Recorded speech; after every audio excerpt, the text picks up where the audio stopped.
Hi, Gabe. This is Henry Wallmeyer, President and CEO of the National Club Association. Congratulations on 100 episodes of Private Club Radio. NCA enjoys sponsoring the Club Perspective segments on your show every month, and it allows us to be an integral part of such an important industry resource.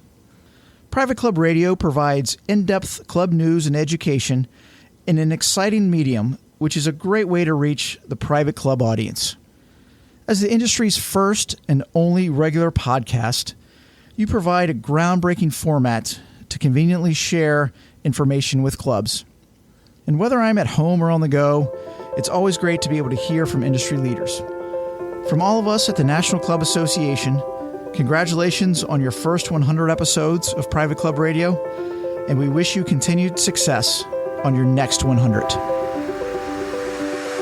Welcome to Private Club Radio, your weekly source for industry education, news and discussion.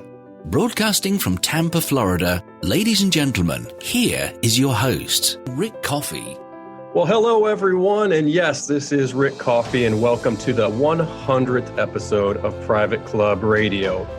Obviously, Gabriel Aloisi has been with you for the last 99 straight weeks, and through that, he's battled various illnesses along the way and still delivered the content to us. And even when Hurricane Irma was bearing down on Tampa, he was there for us with a show. So I am here. I'm a good friend of Gabe, thankfully, and I just want to give him a little bit of a break. Now, Gabe is going to be joining us here in a moment, but I just wanted to set up the show for us here. What we want to do on the 100th episode is take a look back.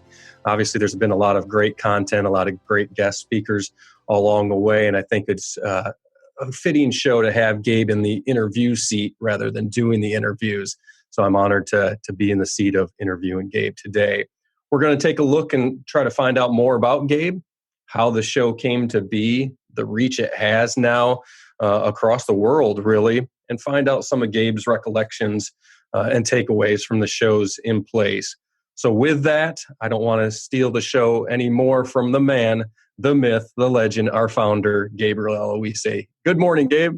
Hey, Rick. Thank you so much, man, for that great intro. It's an honor to be able to give you and all of our audience the valuable content that we've been able to share here for 99 weeks. So thank you for putting this show together. You know, and I was joking a little bit about that, Gabe, but I do think that's one of the coolest things about this. I know you've had tough times with laryngitis and some sicknesses that you've had. Again, it's not a joking matter, but when Hurricane Irma was there in place, you stayed and you delivered a show on there. So thank you for that. As industry professional, I appreciate that the commitment you have to the show. Yeah, thanks, man. Well, you know, when anyone starts a project like this, like a podcast or anything similar, it's like you probably start it in the beginning for yourself, but it really evolves quickly. That when I do this, I really do this for the listeners. And I think about, you know, if I was getting up, going to work on a Monday, Tuesday morning, whenever you listen to the show, and I wasn't, you know, my favorite guy wasn't there for me. Or you know, the guy that I normally listen to each week just didn't show up that day, it would be kind of a bummer. And so I always want to make sure that there's always a show there on Monday morning. Sometimes it's early, sometimes I even get it up there Sunday night, but definitely by the end of the day on Monday, there will be one. That's a good point. I think for many of us, and I sort of keep track of the numbers looking at it each week. I mean, it seems like, hundreds and hundreds of us have set a daily calendar on Monday morning, Monday afternoon, what it is. So I certainly agree with your point there. And I would, commit to it because there's a lot of us who want to hear it every month or every week. Sorry. So really do appreciate that. Well, let's talk about the reach since we're on that. I remember back, it may have been at the 30th, 50th show, you gave some numbers about how many people are listening, countries. Could you give us some updated numbers on the show? Yeah, certainly. So I'm happy to announce that we crossed over 25,000 unique listeners in the last few months. And so what I mean by unique listeners is this is not just people who have listened to multiple episodes. This is somebody out there in the world. There's been more than 25,000 people who have listened to a very niche show. You know, I know plenty of podcasters out there that have audiences of hundreds of thousands. But in our industry, when you talk about there only being 6,500 or so private clubs in the whole world, right? I like to say that, there's 3 or 4 people from every club out there that's listening to one episode. So to me, that's really cool. I do too. And you've had multiple guests from the UK on, and I'm assuming that'll probably continue as well. So it's really neat to see it not only be here in the States, but globally. That's pretty great. I'd like to see it expand into some other continents. So if we do have listeners out in Asia and Africa and some of these other places, I would love to talk to you and talk about getting you on the show, because this show is most beneficial when we get perspectives from all sorts of places. Yeah. And leading into that, I mean, you and I are going to have a little bit of conversations about some different pieces, but you've had 99 guests, on the show, and many of them reached out through Private Club Radio /inbox and recorded some thanks and some congratulations to you. So we're going to play a few of those here on the show. And I think one of your most charismatic listeners is going to kick us off, and it's going to be actually the longest clip, almost 5 minutes here, but I think it's all great worth it. This is Michael Crandall. He's been on a couple shows. He'll let you know actually what shows he's on. Certified nice guy. Hello, this is Michael Crandall, CNG. Just looking forward to saying a few great words about Gabe. Because of Gabe, Private Club Radio is rapidly becoming recognized as a premier asset and ambassador of goodwill for the private club industry. Just a quick look back at the guest list of 100-ish programs is enough to establish his credibility. Some of the most instantly recognized and respected names in all the private clubs are insightfully interviewed by Gabe each week. For example, Gabe started out so strong right out of the chute when he had Rick Coyne, CEO of Private Club Marketing Association, and an icon in the industry as far as I am concerned. Started off strong with Rick. Then Dick Coughlin came right in. And Dick's somebody who, sure, he does great searches, but I respect him most for the governance and education that he's brought to private club board of directors around the country. Just huge behind-the-scenes things that have strengthened our industry.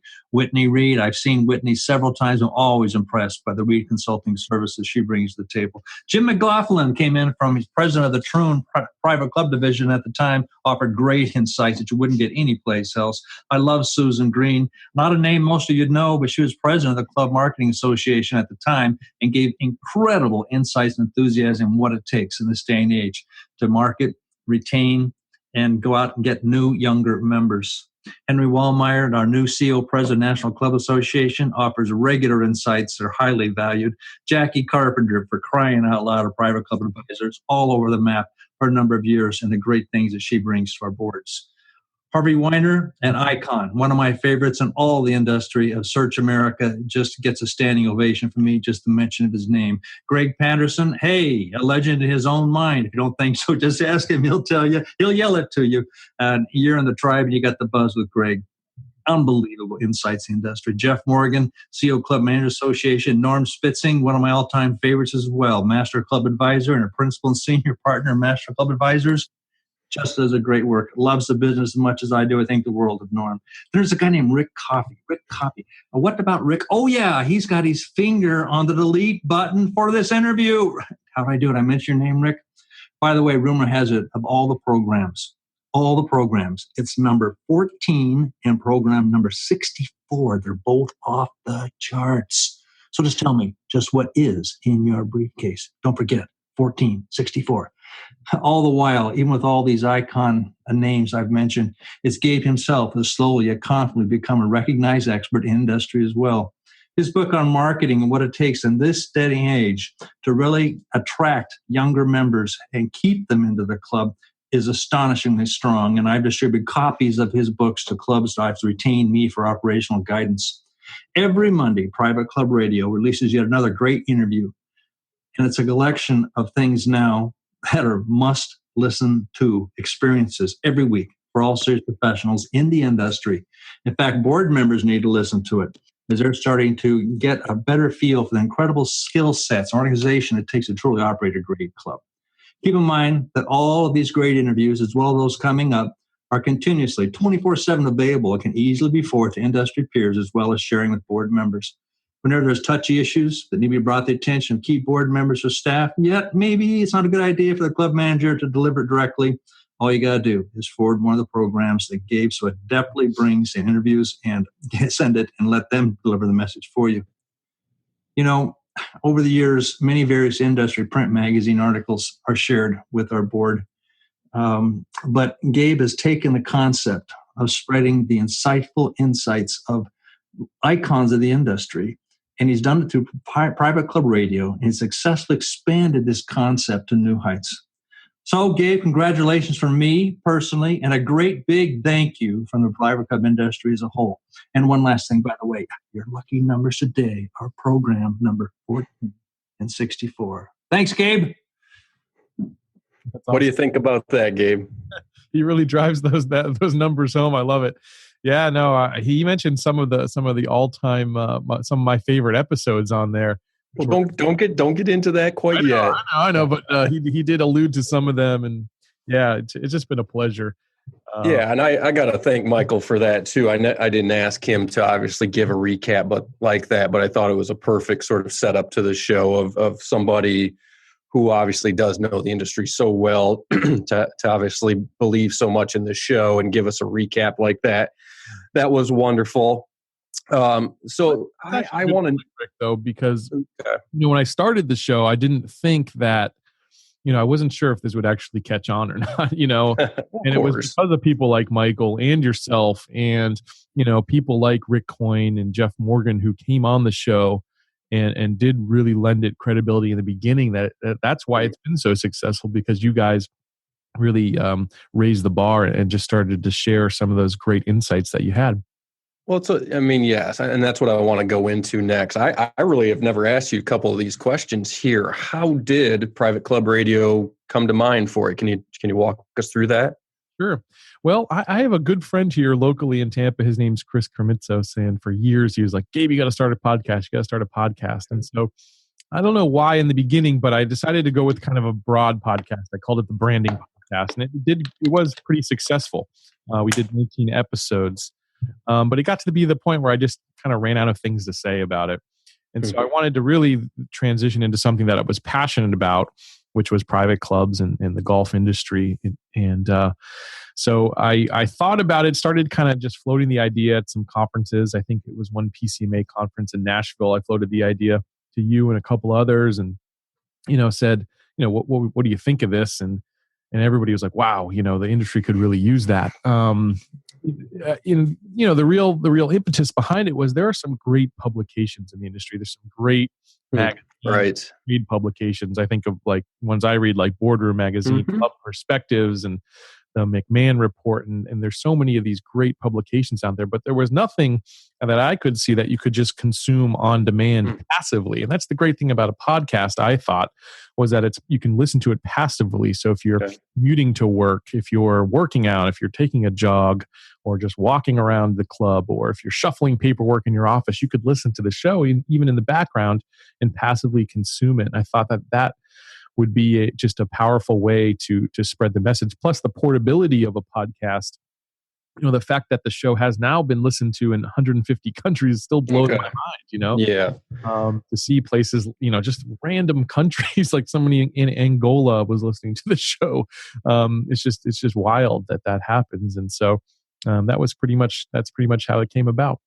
That's excellent. I didn't know the story behind it, but I do have to honestly tell you, we joke around a lot, but I love the private club industry. You can tell Michael Crandall loves it. The others that we'll talk to, we love it. And it was, I wrote and I read, different pieces, but to have something now audible in my ears that I could set something to, it really was something I think the industry was starving for.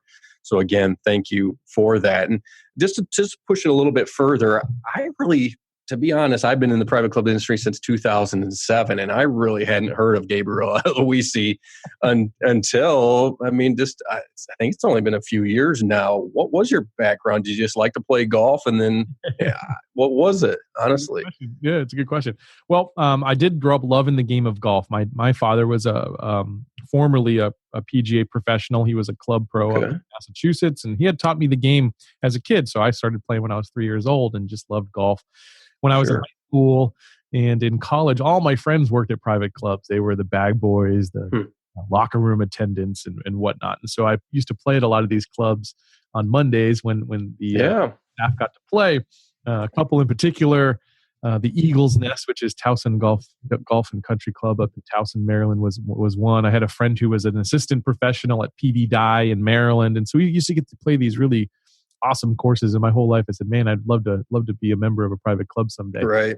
So I joined my first ever private club when I was. I took a year off. I took a year off from when I was working for somebody before I transitioned to becoming an entrepreneur and a business owner. I took a year off to really kind of get my mind right. And I lived in this tiny little island in Siquijor in the Philippines. It's called the island of Siquijor is about 30 miles from one end to the other. It's tiny. About 80,000 people live on this island, and I was there with a good friend of mine who was also taking a year off, and then my uncle lived on this island. Well, both of them had to go back to the United States to take care of some personal matters, and pretty much for the first time in my life, I was left completely all alone in a place where I basically knew nobody, and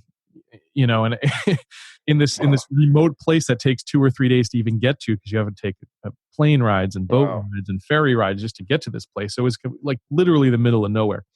Well, I always loved sports, and again, was drawn to things like tennis and basketball and things like that. And so there wasn't a golf course on this particular island because it's so small. But there was a tennis club, and I was playing basketball one day at the gym, just trying to, kill time. Basically, is what I would do when with nothing else to do. And one of the guys I was playing with, he was a firefighter and kind of a guy you would see a lot in town because of that. And he said, "Gabe, we have this tennis club. It's literally like right around the corner because this place is pretty small. He says the Siquijor Tennis Club, and you should come over and play." And so I did that. I went and played with him. They always played doubles there because there was one court. It was like supposedly a play court, but really it was like a dirt court. There was one little building which was our clubhouse, which nobody ever really went in, and there was one staff person of this club. Oh, darn! Wow. It cost me all of about, I can't remember exactly. I want to say between $10 and $25 was the initiation fee. Which is a lot of money actually on this little tiny island. That people paid rent of like a 75 pesos, which was like $1.50. That was their rent for a month in some places. Anyway, it was to them it was a lot of money. To me, it was obviously pocket change. But joined my first private club, and just the relationships I built there. And what's amazing is that little tiny club in this podunk island in the middle of nowhere it's the same as any of the biggest clubs you've ever walked into. It's what do you get when you walk in there? It's a sense of belonging, community. Right. And that was the first private club. But now I belong to Carrollwood Country Club here in Tampa, Florida, one of Concert Golf properties. And there's 1,200 members. We got beautiful pools and recreations. But at the core of it, it's all the same thing, right? It's all about relationships, about meaningful interactions. And so I've always loved that about the private club industry. That's great. I didn't know that story, but hopefully they're a listener of ours out on that island if radio waves get there or internet signals get there. But yeah, you talked about some, the guests on here, and we do have our second recording coming in, and he's a gentleman that you have a class with called the Master Class, Norm Spitzig. Hi, Gabe. Norm Spitzig here. I just want to congratulate you on your 100th episode of Private Club Radio. As you know, it's been fun working with you. We've done masterclass together. I've been a guest twice on Private Club Radio, and it's just been great. This last couple years, you've done outstanding contributions to the world of private clubs, and I'm just proud to be your buddy. I really like your Definitive Guide to Membership Marketing. That's done really, really well, and it's a book that I recommend to people all the time. We just started working together. We just got back from Pittsburgh where we're on the same ticket speaking, and we've got some things planned in the future. I'm getting wordy, but I just want to really congratulate you on a fantastic creation, Private Club Radio, and I know it's only going to grow and get better in the months and years to come. Thanks. Awesome. Yeah, that was very cool. I was expecting all the clips to be 5 minutes like Michael Crandall's, but that Norm kept it a little bit less. I didn't have this actually on the lineup for the show, but he mentioned the book there, and I have it here in my possession as well, the Definitive Guide to Membership Marketing. I think it's important because, again, the show has reached a lot of us, but now you've taken it a step deeper for a lot of us who are in the sales role, either at clubs or for technology companies like myself. Talk about the book. How did that come to be? It seemed, again, like you just came out of nowhere with a book that's really been revolutionary. Yeah, it was, to be honest, a little out of nowhere for me. I ended up writing that book in 25 days. I just pretty much Unbelievable. locked myself away. Wow.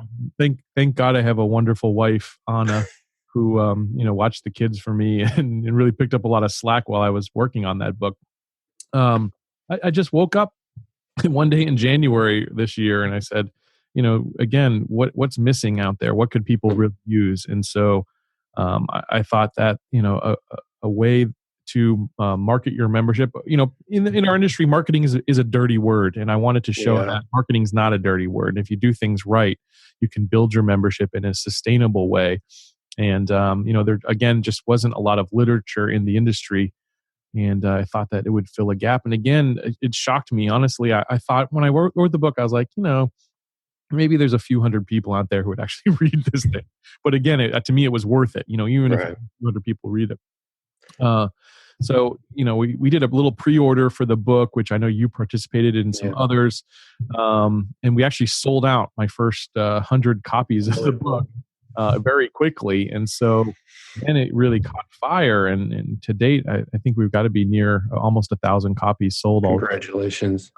Which again, was double what I ever thought would ever, people in the history of this thing. And so we're only about 6 months in, and so it's been really successful. But again, I think it was just filling the void that existed, and being able to give people solid information and something actionable, because there's a lot of fluff out there as well, or people want to hold back their best ideas and things. And I always say, I want to be a person of value. I want to give you my best, no matter how you find me, whether it's the book, through the radio show, but you're going to get my best ideas. I'm not going to hold anything back. If you need help along the way, I'm here to help guide some of clubs that can't take the steps on their own. But if you are a do-it-yourselfer, you could. So no, it's very cool. I mean, your book, even though again our industry is somewhat small and really isn't growing fast, relationship marketing is something that translates to all sorts of different industries. So I'm guessing that your book is crossing over, into those kind of categories as well. It's an easy read. I like that about it as well. So again, just wanted to mention that. Congratulations to it. And I think it's all just part of, you're infectious in the fact of, like you said, in our industry, things have sort of been stagnant for a long time. You hear the same sort of content, and then all of a sudden a guy like you pops up in the industry and giving us all these new channels. Really do appreciate that as well. Let's talk about, you've done 99 of these shows. Is there any favorite episodes for any rhyme or reason, that have stick in your mind? Well, first off, anything starring Rick Coffey at the top of the list. I should have mentioned that. Let's, that's a given. Let's go beyond Rick Coffey. But I will say, I remember when we did our first episode of the first thing we did, I guess, was an interview, right? We did was the show the first like six episode, yeah.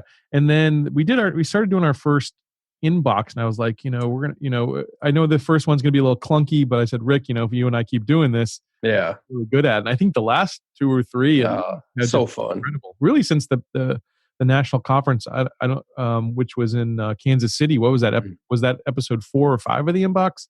That one, from then on, I thought we really hit our groove. Yeah. So honestly, that's one of the ones. Anytime we're talking is one of the episodes. Thank you. Appreciate that. Some other ones that stand out, actually, Michael mentioned Miles Tucker, which was episode number 18. He really approaches the private club from almost like a branding perspective, which, as a branding guy, my background in branding and marketing, I really enjoyed that one. Right. Joe Kren, episode 56, had a ton of insights.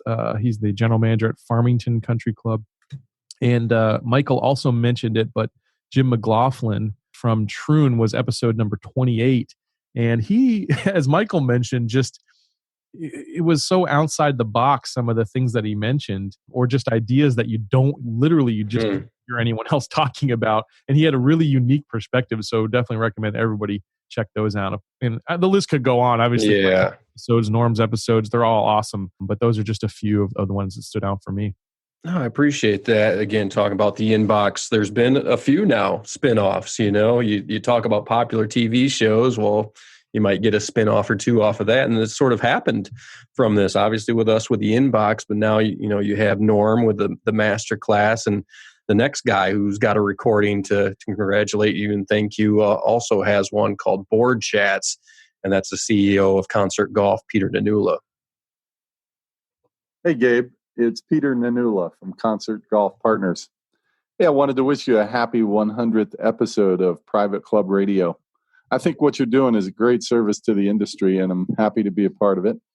Keep doing what you're doing. We need more education. We need everyone to keep learning more about the tricks of the trade. Thanks for spreading the word, Gabe.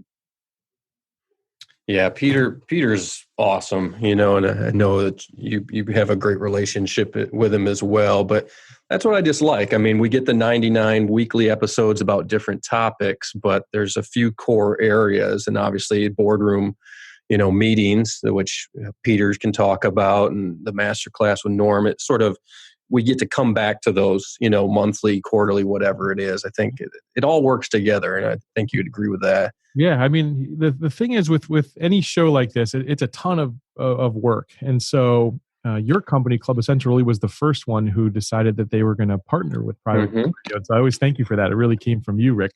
But, right from the beginning, actually, if you listen to the first few times we actually had 30-second commercials and things on this show. Oh, right. Yes. I don't know if any of the listeners remember that, but I quickly realized, I was like, a 30-second commercial really doesn't deliver any value. It's just something you want to skip, you want to tune out. So in partners like Peter and Norm and the National Club Association, our current partners, and I call them partners, not sponsors specifically, because I really do see them as partners. By having a 5 or 10 minute segment with them where they're again delivering value that you're not going to get anywhere else, and so it's not something you want to tune out because they're giving incredible information. My favorite episodes are some of those where Norm and Gary Collins, his partner, are just giving us stuff that you don't hear anywhere else. It's incredible, and so it's just so much more powerful than a 30-second commercial. Yeah. So I really enjoy that, and I hope the listeners do as well. Yeah. How about talking to us a little bit? I mean, we hear the 30, 40-minute show every week, and we sort of take that for granted. And even though I'm doing this interview with you, you're going to be the one chopping it all up and editing it and all those kind of things. Is it a hard process week to week? Tell us a little bit about that. Yeah, when I first started the show, I'd say it was about a 5-hour process between booking the guests, recording the show, editing the show, adding in the music and the narration and everything. And I've switched off where I've had other editors do it, but most often I do it myself. I'd say 99% of the time I'm doing it myself. And I've gotten it to the point where it takes me about, now I'd say the process is down to about 2 hours a week. Okay. But that, again, doesn't talk about getting into the promotion of the episode Right. and so forth. That's just the episode itself. So, but I think I've gotten it to be a lot more manageable, at least. It can be pretty time consuming. Any funny one or stories about any edits of something making the show that you didn't expect, or anything that you can shed light on? Well, even just this last week, I don't know, whoever the early listeners are, they get to hear stuff that other people. I heard it. Yeah.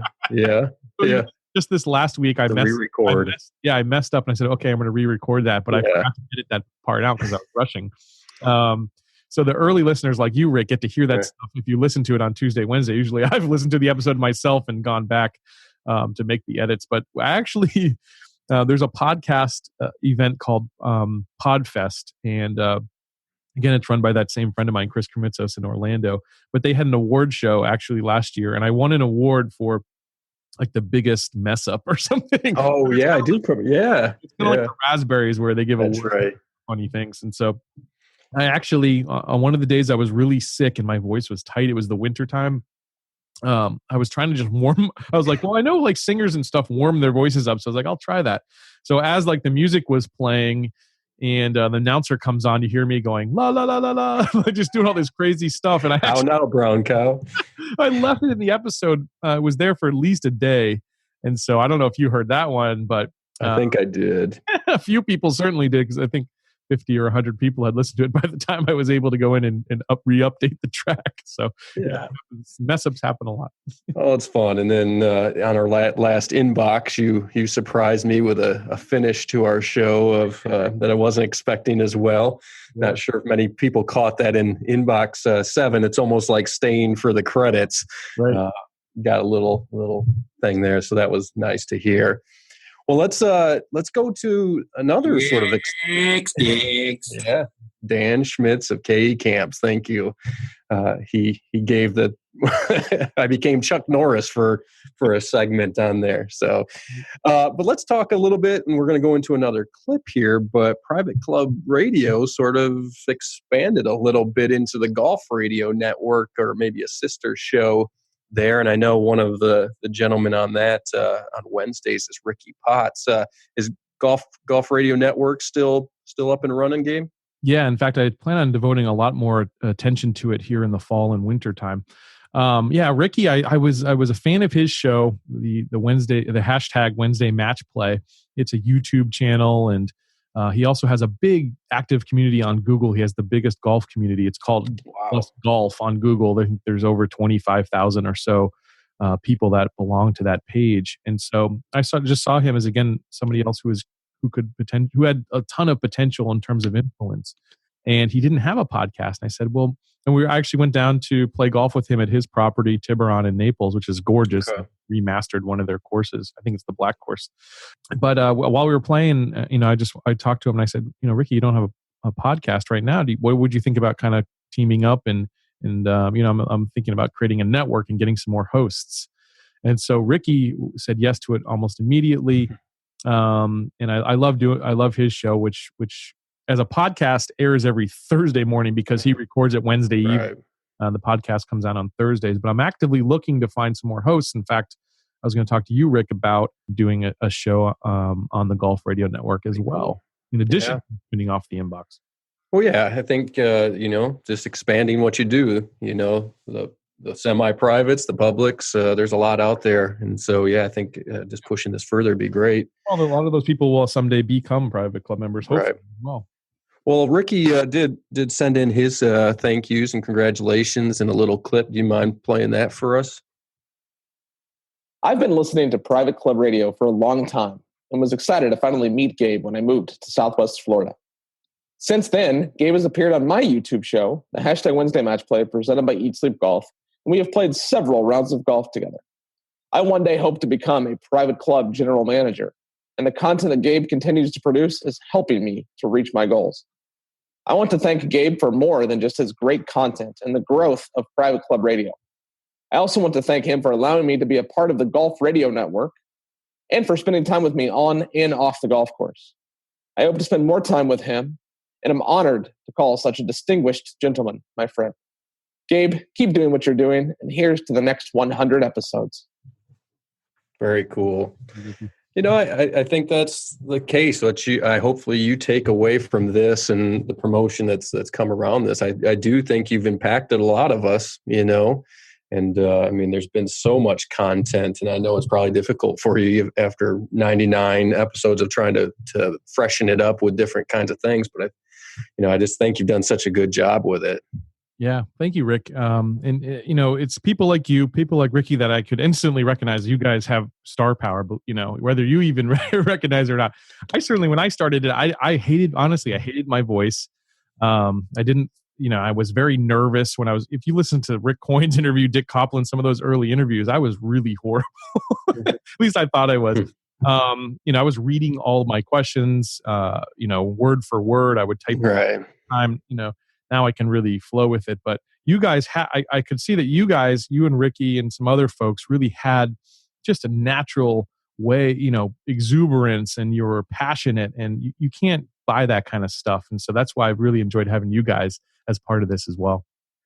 I do. Every week I listen, I sort of marvel at it. I'm not a good interviewer like yourself. You work through it really well. And I think you were great from the beginning, honestly, there. And that's the difference. I was a great Okay.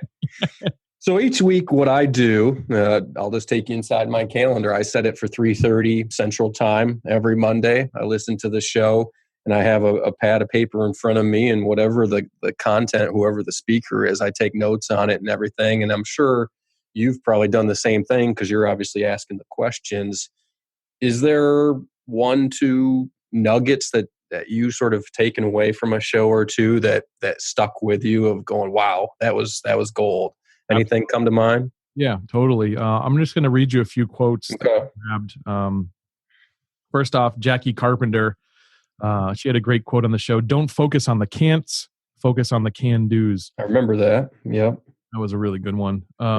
Let's see. Susan Green, who Michael also mentioned, her quote really helped to really inspire the entire book, to be honest. I'll be darned. Inspired talks, it inspired blog posts. What was that? As a membership director, your goal is not always to get the check, it's to move the sale forward. Right. And I just always thought that was just a wonderful piece of advice, because a lot of times as quote unquote salespeople, we're always trying to get to the point where they're signing on the dotted line, and it's really nope. Just need an answer, yes or no. Let's see. Jim McLaughlin's quote: "A club is a Facebook for real. We are trying to get like-minded people to connect around a social platform." I love it. Very cool. Well, yeah. There's so many. I mean, the list. Yeah. No, that's good. I think that's wonderful. And I just encourage, and probably they do, but if you're just listening and really not writing stuff down, I think things can be impactful there. I mean, that what you mentioned about Susan Green, I've told that many times when I do some of my consulting work. That is, for a salesperson, it is basically everybody thinks that you always need a yes, and it's not. You're just always trying to get an answer. If you can get an answer one way or the other from somebody, that's great. And yeah, Susan, I remember writing that one down. Yeah, it was great. Well, let's play our last clip, and then we'll talk about maybe the future, and then we'll wrap up the show here. But Dan Schmitz, one of our collective friends, owner of KE Camps, he wanted to say thank you and hello. So let's play that clip. Cool. Gabe, congratulations on your 100th episode. It's Dan Schmitz from KE Camps, and I think I speak on behalf of many people in the industry when I say thank you for starting the podcast. You're truly bringing together the industry in a new and exciting way. I feel honored that I was your third guest on the show and honored to call you a friend. Congratulations. Yeah. Dan was actually the first guest I ever booked, believe it or not. I mean, his episode aired episode 3, but a lot of times episodes will air out of order when I actually do them. So he was, so if you want to hear how bad of an interviewer I was, that's probably the episode to listen to.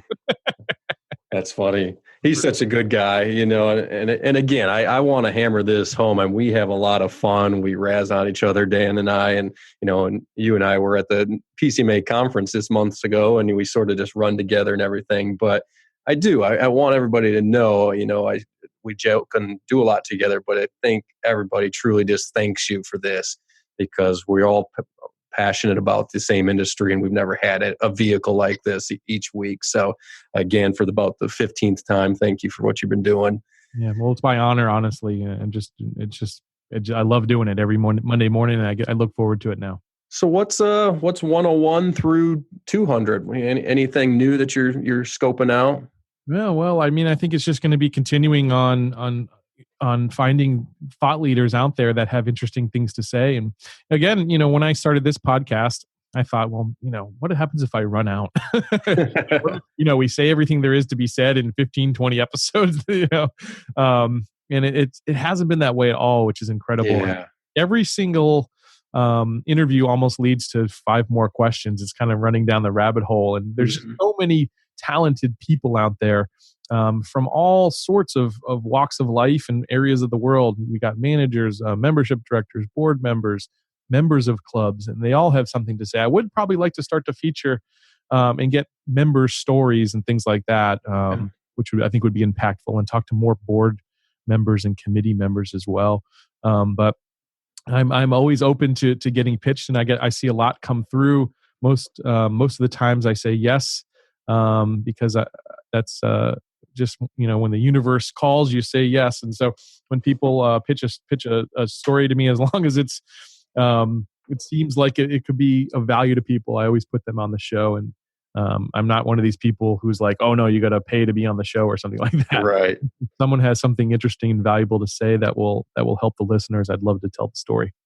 No, that's great. Yeah, I remember just recently. It was one of your last interviews, Lisa Brantley, who's an influencer on social media platforms. I mean, in the beginning, when I reached out to her, I wasn't sure how you were going to frame that for Private Club Radio, but just seeing the reaction that I've seen coming off of that was very cool to see. It's just something that I think a lot of the listeners probably never thought about. Yeah. Yeah. Well, thank you for setting that interview up. Actually, if folks don't know who were listening to this, Rick actually introduced me to Lisa, and I was actually in the same boat, but I'm a curious person. And I think that it worked perfectly in the end because she had a lot of wonderful things to say about how clubs can use influencers to really elevate their message.